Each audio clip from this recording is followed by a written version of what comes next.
so the original plan for us was to drive up, and so we started Thursday morning with a 6 a.m. practice just to get the kids loose before we got into the van.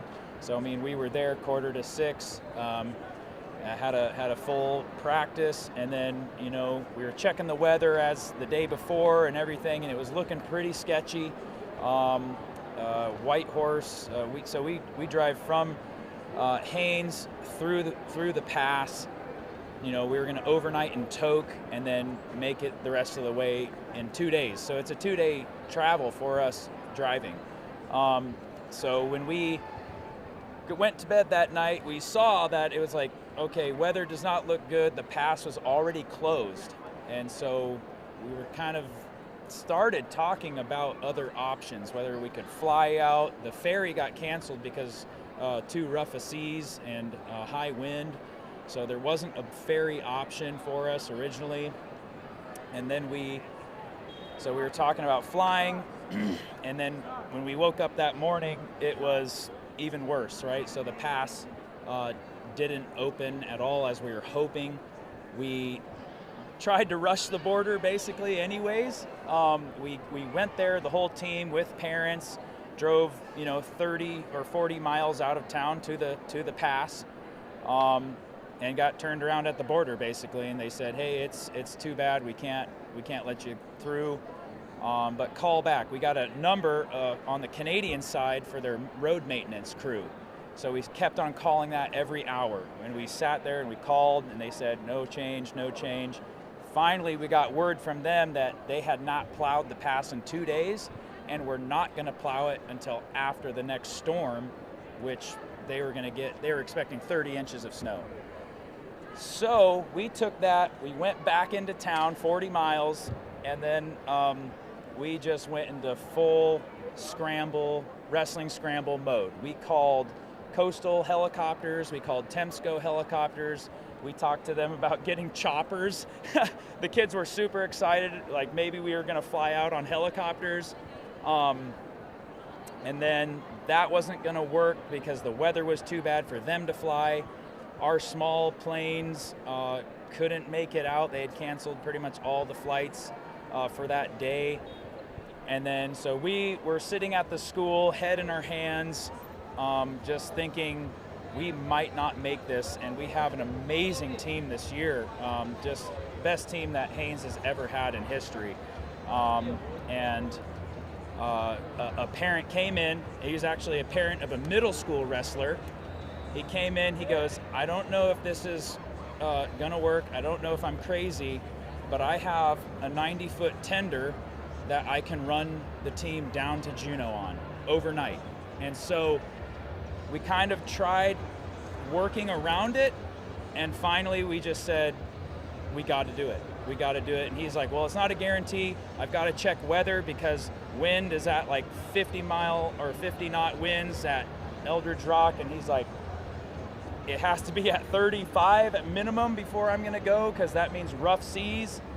So he was thinking we were going to leave at 9 o'clock at night. And that gave us time to muster up the Mustang suits. Yeah. Get ready and everything, but then he got a report in, and he's like, we have to go now. We have a weather window, and we have to leave right now. So that was at like 5:30 at night. Yeah. We met at the boat at 6, threw our gear on, he threw all the kids on, and we hit the water. And going through was pretty rough. It was about 4 to 5 foot with 6 and 7 foot rollers. It's definitely a roller coaster of a ride. Probably the roughest boat trip I've ever had, personally. I'm not a fisherman, and I know that other kids have had rougher seas, but it was pretty rough until about 1 o'clock in the morning, and then it calmed out, and we made it to Juneau.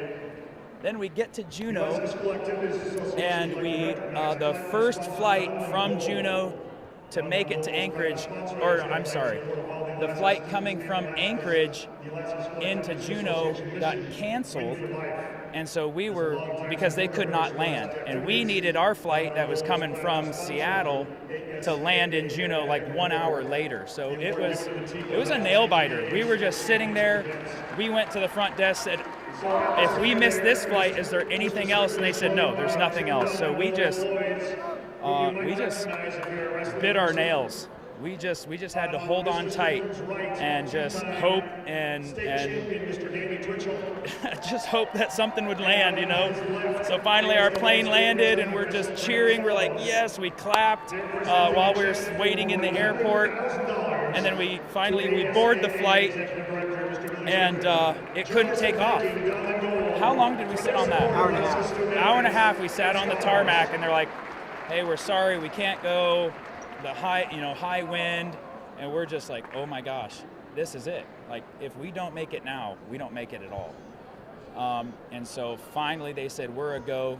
We took off, we flew out of there, and we made it here at 3 o'clock. 3 o'clock, and then we had to, get a van. We got here to do a practice at 6 o'clock last night, and it was a trip, man. It was just a trip.